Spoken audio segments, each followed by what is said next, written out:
Every time there's a rate drop, the population thinks that it affects all rates. And we For always sure. get into this conversation of like, I don't want to be the bad guy to burst your bubble and kind of say like, it's not affecting fixed rates. It's just affecting variable rates. Like we were saying, the last two clients that I had in December that closed, they're already starting paying less than what it would have if they would have stuck to the fixed rate. Welcome to the Ottawa Property Podcast with your hosts, Tony McNeil and Adolfo Alvarenga. Each week, they'll take a look at what's happening in the Ottawa real estate market and offer practical advice and insights for listeners. From market updates to success stories, they cover it all. Whether you're a first-time homebuyer, a seasoned investor, or just curious about the property landscape in Canada's capital, they've got you covered. Sit back, get comfortable, and let's get into it. Welcome back to another episode of the Ottawa Property Podcast. My name is Tony McNeil. I am a realtor based here in Ottawa, Canada, joined always by my co-host, Adolfo Alvarenga, Level 2 mortgage agent, also servicing the city of Ottawa. Each week, we kind of break down what we're seeing, get some micro topics for you. If you're following along on the audio platforms, Spotify, Apple Music, give us a like, give us a share. Drop us a comment. We read them, we respond, and we appreciate your constructive criticism and feedback. That being said, Adolfo, what's up, man? How's it going? How are we doing? I think we're doing good. Yeah, we're good. New setup. The new mics, yeah, it's. Yeah, it's good. I think so. I got more room Yeah, for like you said, activities. you can move your arms. You don't have to worry about hitting it. Yeah, exactly. I don't have the panic of the arm collapsing all the time. So we're upgrading, folks. Our tens of views are really paying back and the dividends, and we're investing into the show. You know what we should do again? What we were doing. We should do those seminars again. The seminars. Yeah, we got to start those back on. Those were key. We were talking about those yesterday, actually. With the group? Yeah. Well, myself and Leo were chatting about it, and I think the plan will be to do 4 a year. So for anyone listening, we do kind of buyer or investor, usually a topic, and we'll pitch like a seminar to people. Sometimes it's at a bank, sometimes it's not. And we'll let you guys know, anyone's listening, when those are coming up. But we'll chat more about it off camera, about kind of some ideas that we're working with. Yeah, I think we just did a lot last year, and I think try to capitalize on when people are like most free to talk real estate. I think it's the timing of it. Like, but right now, if you think of it, a lot of like nobody's really outside because of the weather. Yeah, and stuff fair. And so it might not be a bad idea, especially because the spring market's coming. A rate drop, more interest. Rate drop. Hey, that happened this week. Yeah, it happened. 0.25. Listen, I'll tell you. We were right. We were right. First of all, crystal ball was correct. I think that was an easy one to call. But hey, give yourself a pat on the back. Hey, I called it since December. That's true. That's why I had two clients go from a fixed to a variable, just because like with that rate drop, they're already starting. They're saving. Yeah, that's good, man. I'm sure that you're looking like a hero to them today. That being said, I'm sure you've had a lot of people reach out to you about it. I want to just give you some beef, guys. I got some beef about these interest rates, and I'm going to get it off my chest. Please tell us. Please tell us. I have no issue whatsoever with a mortgage broker talking about interest rates.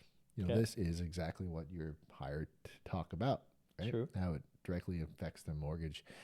I got beef with, like, I know it's coming. Everyone sees it on the news, CBC, CTV. Like, it's all people talk about now are interest rates in the Bank of Canada. It bothers me that every single realtor in the city tends to post it too.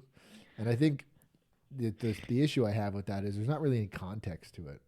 Like, anyone could just post, hey, we dropped 25 basis points. But what does it mean? There's going to be context. Like, who is that? Who are they trying to talk to with that? Like, is it buyers? Is it sellers? Like, what does it mean for each side of the coin, right? I think in a way that's a little generalized. I hate the generalization of it. It's just, it's more or less to put the name out there to see it in the sense of like, okay, this happened. Everybody knows though. And I know that's the thing. That's why I always see it as like everybody knows. Oh, somebody forgot to put their phone in. No, I'm on Do Not Disturb with Luisa. Is like she's the only person that circumvents that. So hey, Luisa, if you're seeing this, this is important. Yeah, thanks a lot, Luisa.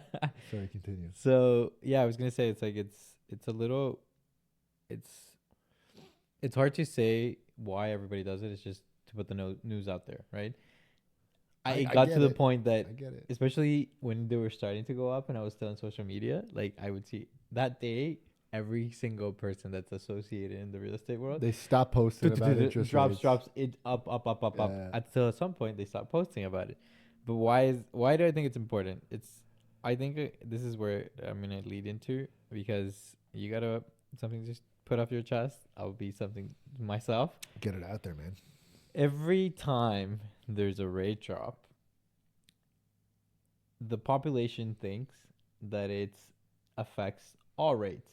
And we For always sure. get into this conversation of like, I don't want to be the bad guy to burst your bubble and kind of say like, it's not affecting fixed rates.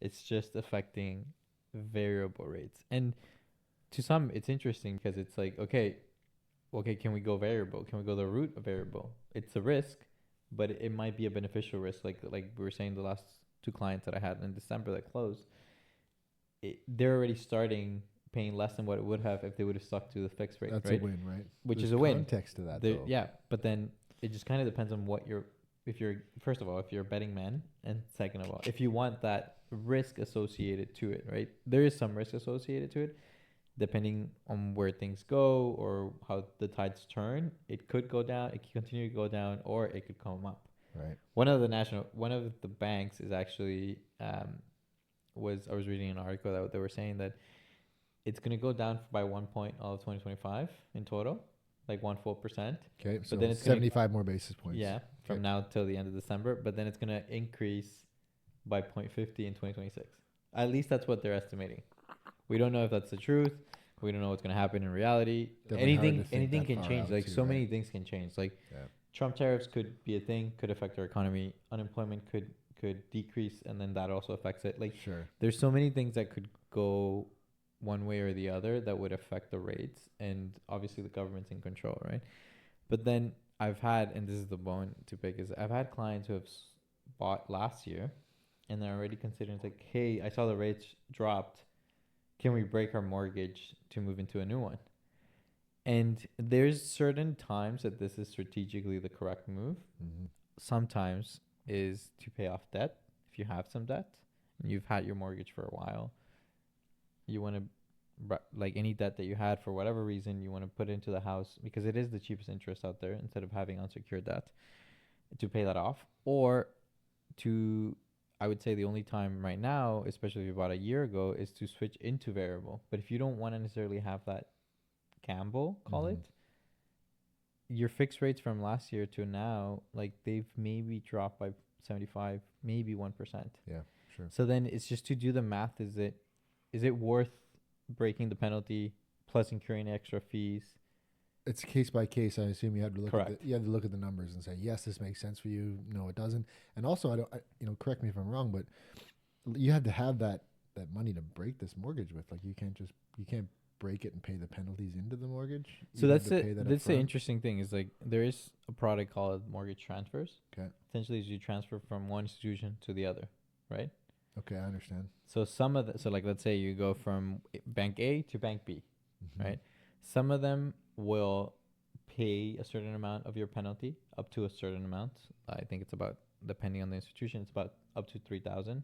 But then there's also other fees associated, which is registration. So appraisal if needed, and it's case by case because again, not all mortgages are the same. Yeah. So you have insured mortgages or insurable or any conventional mortgages.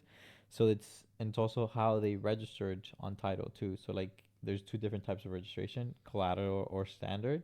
Usually most banks will register on collateral charges, and then most like non-banks or not like your big five banks is a standard registration. So Okay. that's important because of that will determine if a transfer is possible or not. And I think I could dive more into it probably next one, talking about transfers.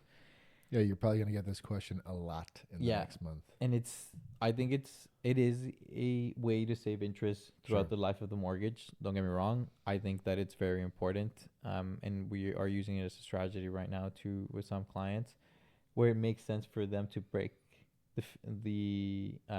break the mortgage that they currently in, pay the penalty.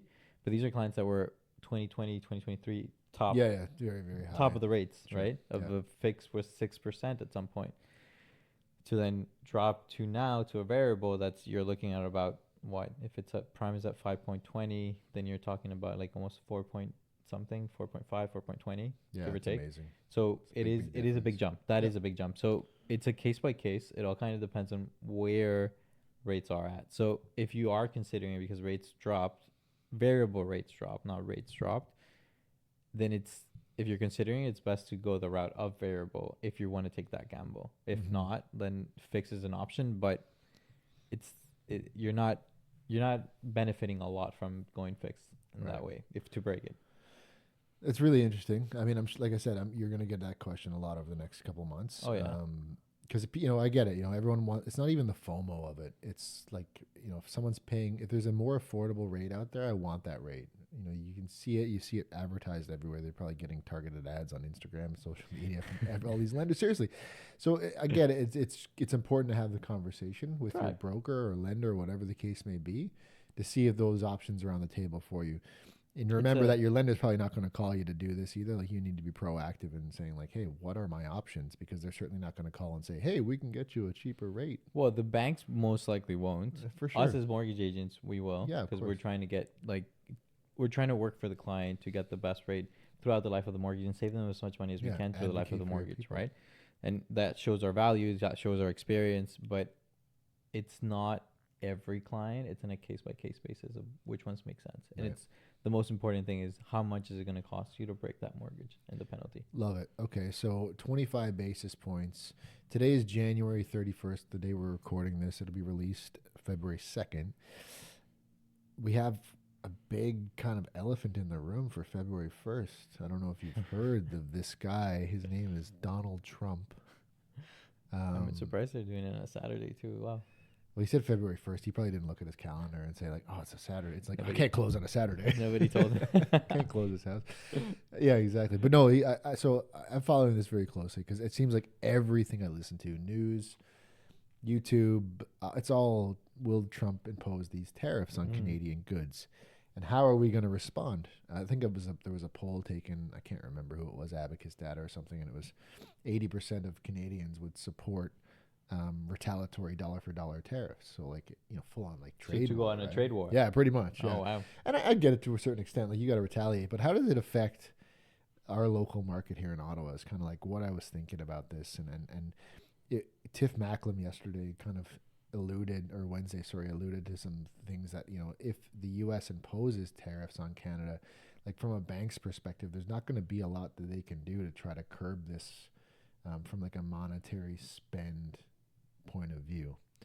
So they might be under more pressure to lower rates if they get these tariffs imposed on them. But say the tariffs do get imposed and they do their damage, like, we're not talking about Bank of Canada lending rates. Like, we're probably talking about GDP dropping big time and our economy just slowing down as a full. Yeah. Yeah. So like, I think there's worse pictures on the horizon here. So I think anyone thinking in Ottawa buying or selling, like, you really, really got to think. You have two perspectives, right? You got a 6-month perspective and a 4-year perspective, because it's kind of like, we're going to face an election this year too, right? So what is that outcome going to look like at the end of the year? And again, it's not about being political. We're not saying blue is bad, red is good. Like, it doesn't matter to us, because at the end of the day, you roll with the punches. The market will persevere, but we can try to mitigate what risks you have when it comes to these impending tariffs and how it can affect you. So the way my mind was, let's say the economy slows down. Let's say Pierre Poilievre takes power in spring, summer, whatever the case may be. Like, what is that going to mean for our market? Like, I honestly believe, like, let's say tariffs come in, Poilievre comes in, productivity is going to be down, man. I think jobs will be lost. It's hard to say how many. I mean, Poilievre is a Ottawa MP. He's not going to want to, like, decimate his city and then go for re-election. Like, people in Ottawa are not going to look too lightly or look too lightly on that. So I guess my point is that if I'm a buyer, I'm a seller, I'm having two conversations. What does this look like in 6 months to a year from now? Yeah. Am my employment stable? Yep. Is the economy stable? what the hell is going on politically at a federal and provincial level, because we're facing a provincial election right now too at the end of February, like Doug Ford's call that too. Like there's a lot going on, man. Like it really is. It's the beginning of the year too. Yeah, well, we're not even through January yet, man. It's like, I saw a meme the other day, and the guy was listing off all these things that have happened. He's like, "Is it still January?" And he goes like, "Yeah." I'm like, "Oh, I'll go back to bed."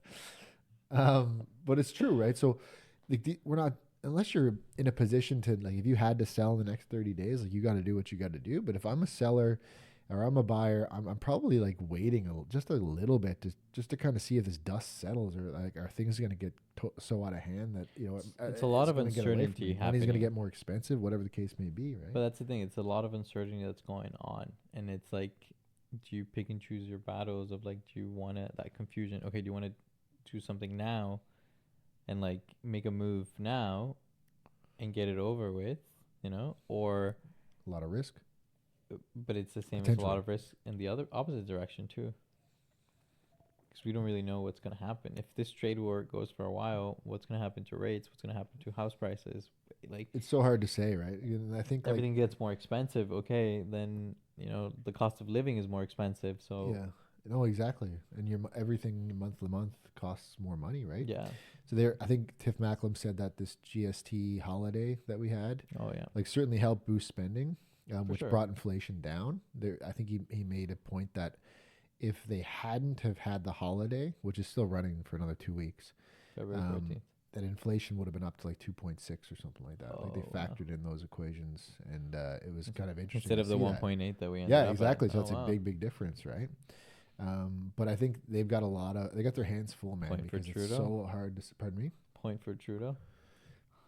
I mean, I think it's like, I don't know if you give him a point for that. It's kind of just throwing stuff at the wall to see. To see what sticks. But still, like, I'll give him credit. Yeah, for sure. If it ended somehow working out in the way. I think that what they also said was that because they're not reaping in those tax dollars, it's going to hurt the government from a fiscal standpoint in 6 to 12 months from now. Yeah, too. we're going to see the future aspect of that. Exactly. It always comes back to, it's a trickle effect, right? 100%. Like, it always, okay, we see the benefit here and now perfectly. And then after a few months, it's like, oh, that's what cost us. Oh, shoot. We got to go back, roll it back. Exactly.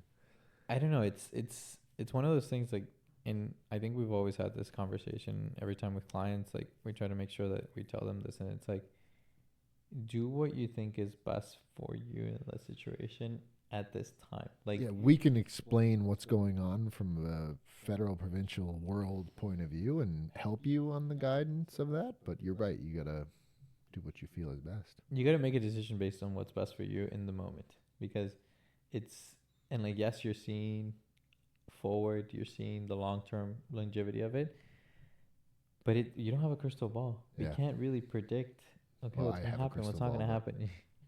You have a crystal ball. A discussion. Well, we'll see. We're starting off with one. There's one in March. Crystal ball, let's see in March what happens. Margarita on a beach somewhere right now. Just see when Bitcoin's gonna go back up. I'm not into Bitcoin. I wish I had been. I feel like it's too late now. That ship has sailed. Yeah, but then that's where it's like, okay, how do you advise clients at this point? Like, it's very difficult, man. Yeah, and it's not something to be taken lightly, because there are a lot of factors here. Like, Ottawa is relatively insulated, but we have, like, the public sector is what kind of keeps this city chugging. Yeah. And we see big cuts come. Hopefully it's, not to full-time, contributing members of society here. Like, I hear that they're not going to, renew a lot of retiring contracts, that type of thing. People that are on their way out, like, they're not going to get those extensions. I'm sure there's ways around it and I know they're looking at this obviously under a microscope to see what the best thing is. But I think for our home prices and the way the market's going, like, I don't think, even if we saw a 50-point basis cut yesterday, I still don't think that we're going to see like a crazy spike in prices. Like, I just think the market's going to, because we don't have inventory, prices will continue to rise. They're not going to jump. I'd be shocked if we really crushed our numbers from last year. Like, I think townhomes will do well. Detached will have a good year. Condos will start to make a comeback towards the end of the year. But because of all this uncertainty and all these different aspects of life, I just don't see people going into, a property and paying more than they think it's worth. Or I think they'll proceed with caution. Oh, for sure. I I think those over asking bids and like over what we saw during COVID, I think those are long gone Yeah, in my yeah, I would say opinion. so. Yeah. You might have some properties that, depending on the strategy the realtor starts with, they might go over asking. Yeah. But it usually happens when the property is undervalued at some Well, point at the listing price, right? yeah, And it's funny. just to create more demand coming in. But like, let's say the mutual client we have, um, you put in their property and they sold that listing price because they didn't, or at least this was understanding. Well, we'll know when this comes out. We'll That's a know, good point. I was going to segue into it, so continue. Yeah, but like it's just knowing like, okay, it's a listing price. It was only in the market for what, 6 days? 5 before we got an offer. Yeah, before you got an offer, but you had multiple showings Yeah. come up. Yeah. Before the offer, once you got the offer, you're under responsibility to anybody that showed that property to let them know that there's an offer. Yes. You had no other offer other No. than the one that they gave you. Correct. And then after that, at the same time, you haven't had many showings or any since then. Yeah, we had one booked. Listen, to Adolfo's point, anyone Yeah. listening, I had a lovely townhome in Orleans. Is it Orleans? Okay. Yeah, it's Orleans. Blackbird Hamlet. Okay. That's Yeah. Orleans too. It's fine. It's fine. It's fine. So yeah, we priced it really well, really sharply. We did our marketing pieces. We had a lot of action in the first like 4 days. Like it was, showing after showing. Not to say it was like 40, but it was a steady number for January. Yeah. And then we had an offer come in on Saturday evening. And then Adolfo's point is right. I'm obligated, and anyone should be obligated. I love it. This is where like you get to really work.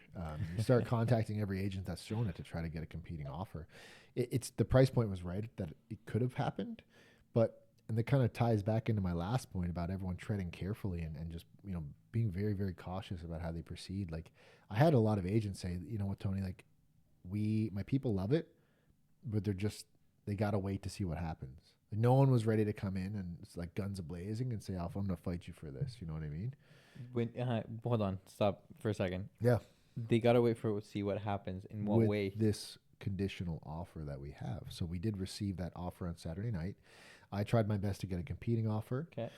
No one was willing to compete for it. Okay. So we did a little bit of negotiating.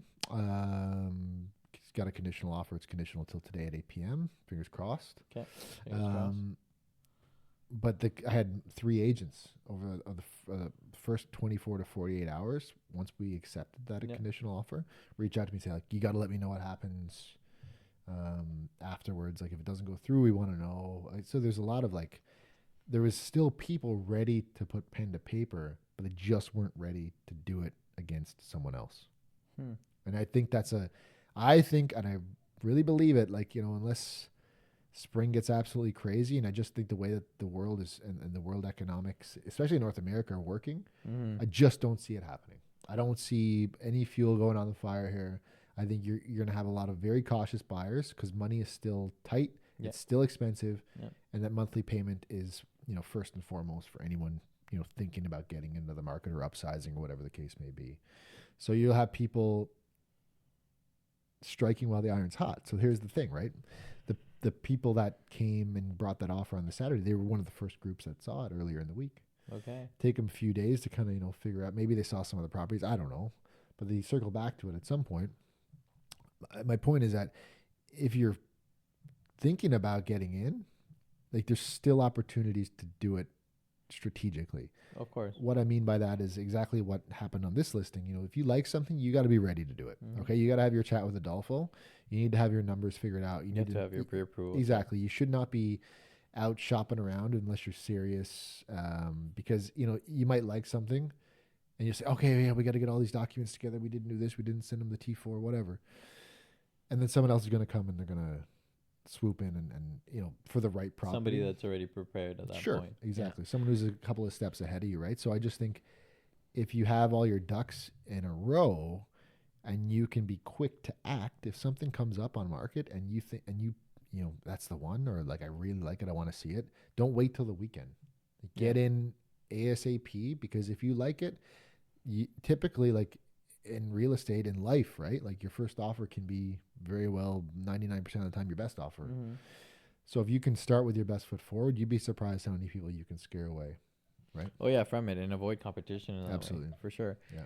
But it's just interesting, that uncertainty, right? Because it's uncertainty about, like, okay, what's going on globally, what's going on in south of the border, what's going on with the rates, unemployment, with our elections. Like, it's a lot of to juggle, for sure. And it like, almost makes you want to curl up under your blanket and just like rock yourself back and forth. That's what I feel like doing right now. When I think about all this, like it's easy to feel anxious. Anyway, sorry, continue. No, and I don't disagree with you with that. Like, it's just, we got a lot going on, and I've never seen anything like this in my life, man. I thought COVID Especially was at the crazy, beginning and of I just feel like, I know it's not COVID, but it's given me like COVID vibes of like we're navigating another very volatile market. yeah, it's gonna be interesting what happens in the spring. Like, Yeah. I think we're gonna know more next week based on if those tariffs go through or not. Yeah, That's we'll gonna be at a least good give us an update idea. episode for everybody. Yeah, on that. But I don't think they're coming. Sorry, I know I went on a lot about tariffs. Sorry, but I don't. I think he's He's a bluffing? bully, and I think he's bluffing. What my prediction is, let me get out my crystal ball. My prediction is that tomorrow you'll have an announcement saying that they've decided to wait until April 1st or something like that. They're gonna extend gonna the delay deadline. They'll keep the threat there. So we're still scrambling. We're still spending money on our border security, upping that, so we appease what the U.S. is doing. Like a lot of these senators or whoever, I don't really understand necessarily their government hierarchy, but they've come out and said, like, we don't want to impose the tariffs, but we need X, Y, Z done to show that you got to get up to 2% spend on defense. You got to tighten up your border, even though it's been proven that like 1% of the fentanyl in the U.S. is coming from Canada, and the other 99% is coming from China or Mexico, whatever. But anyway, there's just going to be a threat to get us moving, to get us thinking like, oh damn, we don't want this, because deep down, the U.S. The people in charge are not idiots. They know that it's going to hurt their people just as much as it's going to hurt our people. Yeah, of course. Right? It's as simple as that, man. Like if you look at the back and forth trade, like you can't just cut off. You can't just cut it off. You can't just tax it more. And even I went down a kind of a rabbit hole to see, like, what the hell? I don't even really understand how tariffs work. How can I figure this out? And it's kind of interesting because I think a lot of people don't necessarily understand how tariffs work. If Canadian goods are getting shipped to the U.S. and they're still buying them and using them, like it's the U.S. that are paying those tariffs, just like it is vice versa for us. We have. For us, we pay the tariffs when any imports coming in. Correct. Basically. Yeah, exactly. So like, there's going to be big things that we're going to pay, money on. But if we go dollar for dollar on retaliatory tariffs, it's crude oil. It's feed for all the farms in the U.S. I know milk seems to be a big pain point for that guy. Wow. So I didn't know that. anyway, long story short, I don't want to ramble, but I just think that the bluff is there, and I would put money on it next week. In our episode, we'll do an update on it, but I bet you money that date gets pushed. Okay. We'll find out next week. We'll find out tomorrow, actually. We'll find out tomorrow. You guys listening will find out in a week's time. Yeah. Just don't watch any news. But yeah, that's it, man. I mean, I don't know. Like, I think you have a cautiously optimistic set of buyers and sellers. I think again, we said it all last year. You got to look. The house has to look its best. It's got to show its best. Buyers got to be prepared. Like, that's how deals are going to happen. Yeah. That's how you're going to get stuff done. That's how you're going to get the house you want. If you're just kicking your feet, kicking the tire down the road, you're going to miss so many opportunities. And then, if we're sitting here this time next year and you haven't made a move, like, I do think townhomes will be up 6%. I do think detached will be up 4%. This 5%. time next year, you think? Yeah. Like, I do think that's all coming down the pipe, but that's conservative growth for Ottawa. Yeah. I think it's also hard because, like, I've had clients who are also first-time home buyers, and, like, obviously we take advantage of any new things, like programs. There is the first-time home buyer savings account, the new amortization that you're able to extend that. So, but funny thing is, one of them told me, it's like, now we just need a home to come up. Yeah. In that sense. And it's like the supply is still low. Sure. Because of that, especially in homes that are like at that price point that work for first time home buyers, but are also appealing for like a family big 100%, enough for that, and it's not, so like it was just interesting to receive that message because like we have all of our ducks in order. Yeah. We're ready to like go at it immediately.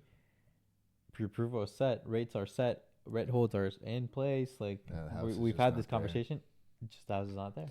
I've seen that too. We had a conversation at the office exactly like this yesterday. It was like, where are we with this person? Where are we with that person? I'm just saying, we're waiting. Yeah. There's no opportunity out there to show them anything right now. We've looked at everything that has come to market. So that's why I say, like, if you're a seller listening to this, like, if you're thinking about it, like, let us know. Like, you'd be surprised if we can go in and give you some pointers on how to make your home show its best so you get the best money for your home. Like, there's people out there that are buying, but it needs to be the one.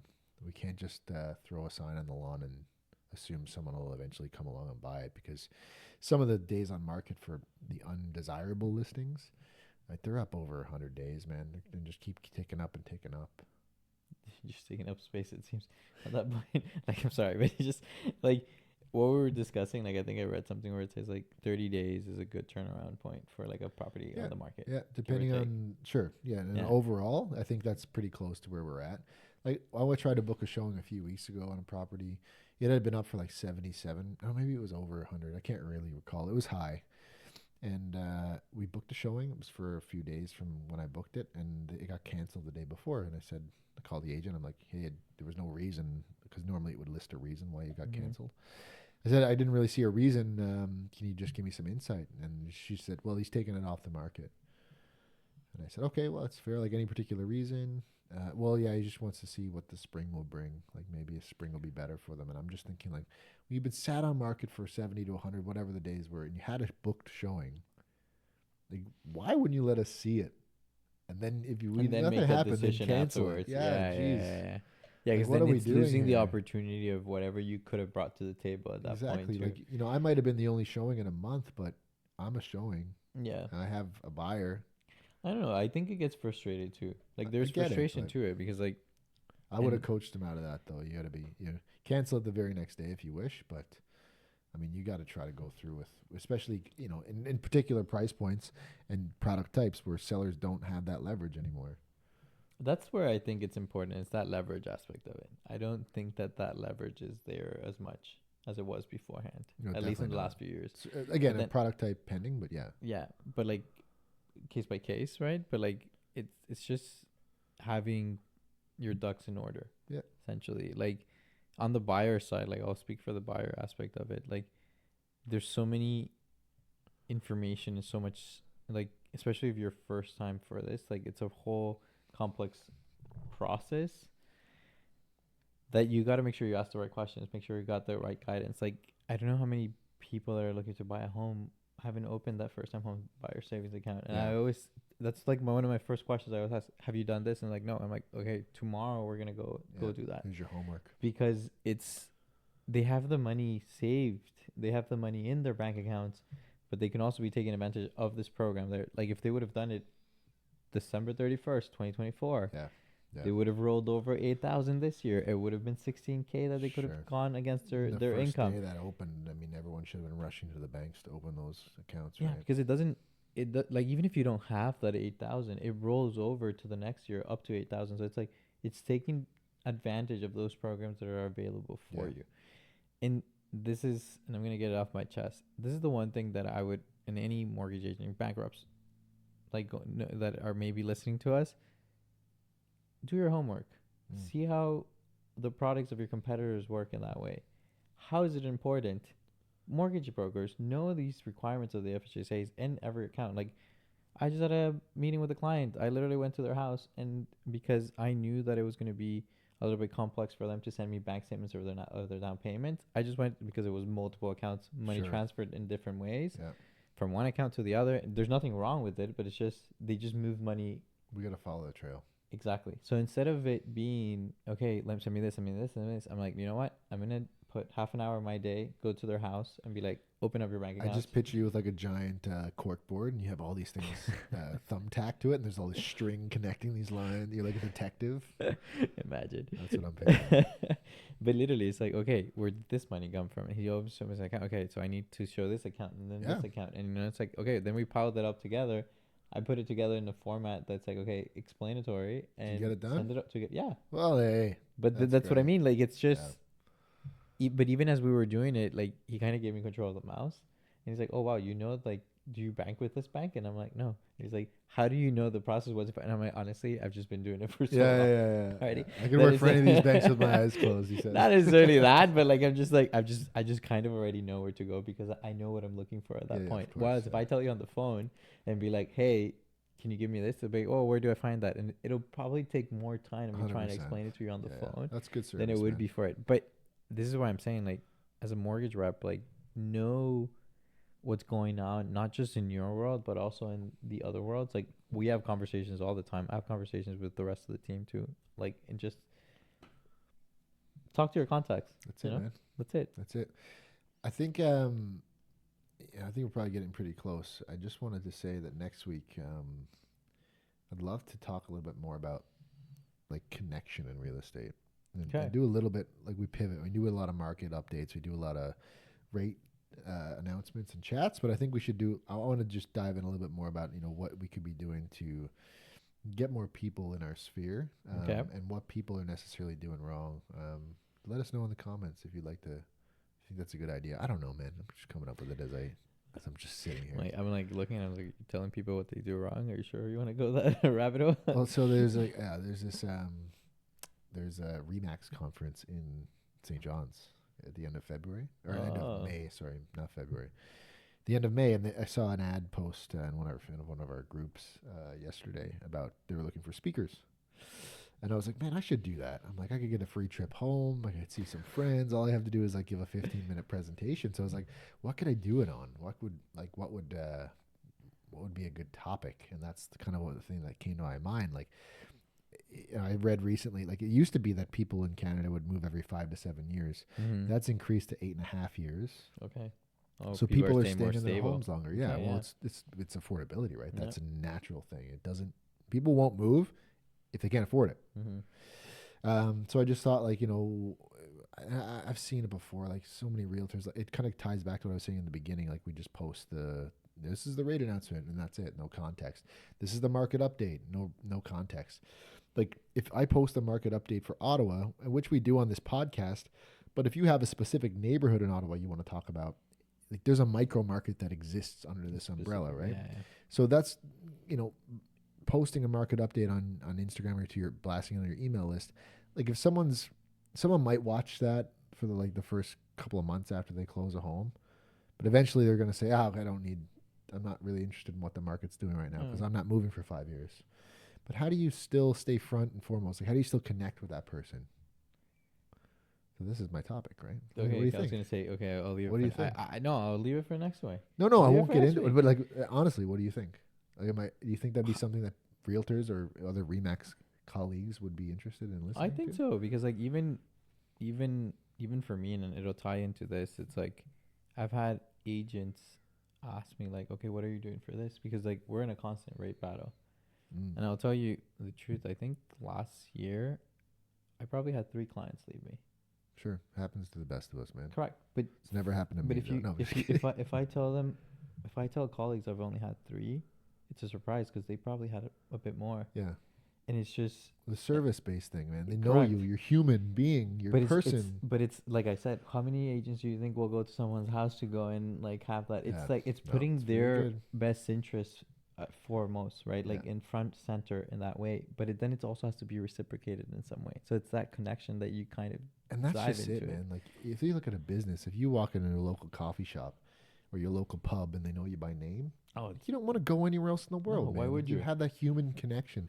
And I think deep down, like, that's all we're looking for in life. And regardless if it's real estate or beers or coffee, I think if you can connect with someone on that level, if you can be your true self and they can see you in that light, like, it's a friendship more than anything. Like, we are advisors in the real estate industry. Yeah. Like, I'm not a salesperson. I'm here to advise you on how to achieve your goal, whatever that may be.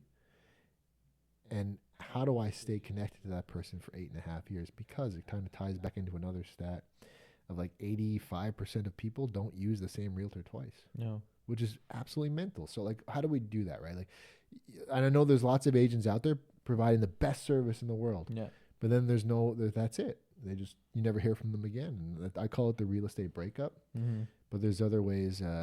Anyway, just to kind of, that's a reminder. That's on my mind. I'll be working on it this evening. For this week. Okay, afternoon. sounds good. I We'll gotta talk about submit a it. We'll video. talk about it next week. I'll let you guys know if I get I already have selected. some things to add even to already. I but it's appreciate that. Yeah, But we'll talk about it next week. we'll do it off camera. Any plans for the weekend? Did you go snowboarding last weekend? No, but I'm going on Sunday. Do you want to come? No, I can't. You're still crying about the Bills? Yeah.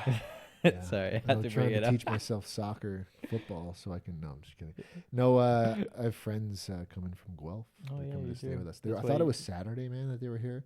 I made a dinner reservation. I'm When like, are they arriving? Tomorrow? Sunday. Like what? So So where did you make the dinner res? Are you thinking? I had to swap it to Sunday. It was funny. I was just like, "What is?" He's like, "It's our friend's. It's our friend. His wife's our friend's birthday on the 2nd." Oh, these are the ones that come cross country Yeah, skiing. yeah. So it's like her birthday's on the 2nd, and I guess I was reading my calendar wrong. Like it's like FSS, Friday, Saturday, Sunday. Yeah, yeah. I saw the Saturday, I saw the S, and I just thought the 2nd. Anyway, maybe Yeah, I I was guess, looking at March. I don't know, but You were talking about Trump missing the date on the 1st, and now you're the yeah, one. no shit.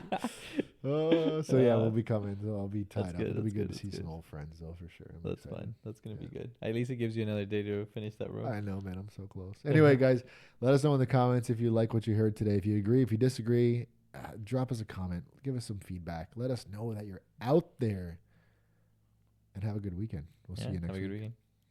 Peace.